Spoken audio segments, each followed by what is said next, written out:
ভেদরগঞ্জ চরভাগা যুবদল নেতা মহিউদ্দিনের বৌভাত অনুষ্ঠানে সাবেক এমপি শফিকুর রহমান কিরণ। রুদ্রবার্তা প্রতিনিধি পাঠানো ভিডিও চিত্র নিয়ে বিস্তারিত। শরীয়তপুরের সখীপুর থানার চরভাগা ইউনিয়ন যুবদলের নেতা ও বিশিষ্ট ব্যবসায়ী মোহাম্মদ মহিউদ্দিন ব্যাপারীর বৌভাতের অনুষ্ঠানে কেন্দ্রীয় বিএনপির নেতা সহ প্রায় ৫,০০০ লোকের সমাগম। মোহাম্মদ মহিউদ্দিন ব্যাপারী শরীয়তপুর জেলার ভেদরগঞ্জ উপজেলার সখীপুর থানা চরভাগা ইউনিয়ন বিএনপি সাধারণ সম্পাদক মরহুম কলিম উদ্দিন ব্যাপারীর সুযোগ্য পুত্র।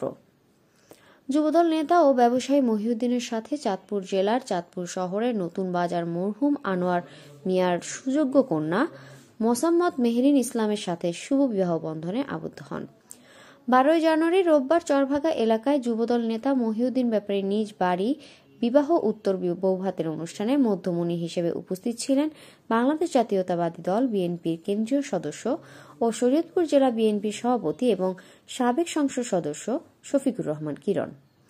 এ সময় আরও উপস্থিত ছিলেন চরভাগা ইউনিয়ন বিএনপির সভাপতি জহিরুল ইসলাম ব্যাপারী, থানা যুবদলের সাবেক আহ্বায়ক রতন সরকার, আমজাদ সরকার, সেলিম বকাউল, মোয়াজ্জেম ব্যাপারী, জসিম ব্যাপারী, শাহ আলম সরকার, মানিক বকাউল, মালয়েশিয়া প্রবাসী রিপন দেওয়ান, আবুল গোলদার, আবুল বাসার ব্যাপারী সহ জেলার উপজেলা পর্যায়ে বিভিন্ন নেতাকর্মী।